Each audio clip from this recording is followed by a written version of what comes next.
जय जवाहर छत्तीसगढ़ तक में आप सभी का स्वागत है। मैं हूं आपके साथ पूजा शर्मा।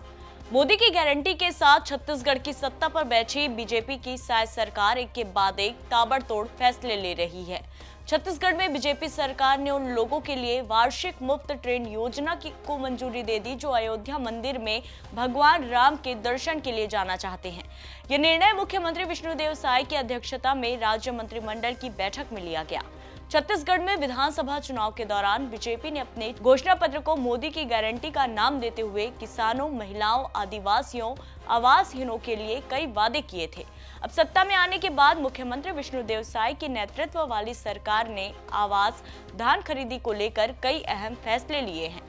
बीजेपी का कहना है कि 2023 के विधानसभा चुनाव के दौरान प्रधानमंत्री नरेंद्र मोदी के किए गए हर वादे को वो पूरा करेगी।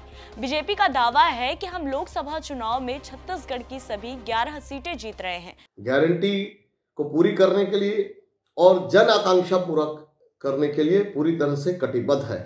3100 रुपये में धान की खरीदी हो और इस सूबे के सारे लोगों को रामलला के दर्शन की बात हो, गुड गवर्नेंस की बात हो, अच्छी कानून व्यवस्था की बात हो, नक्सलियों के उन्मूलन की बात हो, तमाम मुद्दों को लेकर लगातार कैबिनेट की बैठकें हो रही है और हम कटिबद्ध है कि किसान भाइयों की धान की खरीदी समय पर सुनिश्चित हो। हम प्रतिबद्ध है कि कानून व्यवस्था वापस प्रगति पर रहे। हम प्रतिबद्ध है कि इस सूबे का हर नागरिक रामलला के दर्शन करने के लिए जाए। बता दें, प्रधानमंत्री आवास योजना के तहत छत्तीसगढ़ में आवास निर्माण की लेट लतीफी के लिए बीजेपी और कांग्रेस एक दूसरे को दोषी ठहरा रहे हैं।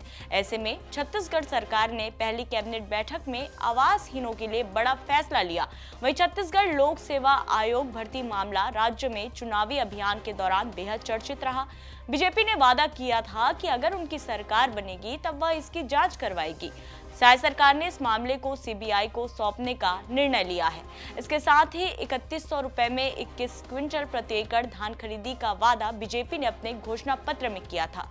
सरकार में आने के बाद 21 क्विंटल प्रति एकड़ धान खरीदी का आदेश तो बीजेपी सरकार ने जल्द ही जारी कर दिया, लेकिन 3100 रुपए दाम को लेकर कोई आधिकारिक आदेश जारी नहीं हुआ। इसको लेकर कांग्रेस बीजेपी सरकार पर किसानों को गुमराह करने का आरोप लगा रही है। मोदी की गारंटी के नाम से जो किसानों को धान के 31 प्रति क्विंटल देने का वादा किया गया था, विष्णुदेव साय जी के कैबिनेट में उस पर रत्ती भर फैसला नहीं हुआ, कोई विचार नहीं हुआ। पूरे प्रदेश के किसान कब धान की कीमत 3100 मिलेगा इसका इंतजार कर रहे हैं और लगातार भारतीय जनता पार्टी इस मसले पर किसान को गुमराह कर रहे हैं। कैबिनेट में कहीं भी फैसला नहीं होता है और मुख्यमंत्री जी के ऑफिशियल ट्वीट से ट्वीट होना कि 3100 में कीमत मिलेगा कहीं न कहीं संशय का विषय बना हुआ है।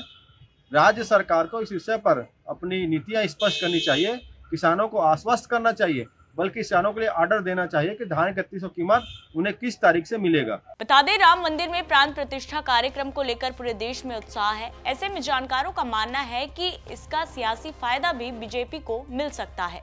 पार्टी ने अपने घोषणा पत्र में भी श्री राम लला दर्शन योजना का जिक्र किया था। अब खास तौर पर लोकसभा चुनाव से पहले बीजेपी मोदी की गारंटी के अहम वादों को पूरा करने की कवायद में जुटी है। जाहिर है कि पार्टी इसके जरिए आम चुनाव में अपने दावों को मजबूती देने की कोशिश कर रही है। फिलहाल इस रिपोर्ट में इतना ही। छत्तीसगढ़ से जुड़ी ऐसी ही तमाम खबरों से अपडेट रहने के लिए देखते रहिए छत्तीसगढ़ तक। जय जवाहर, नमस्कार।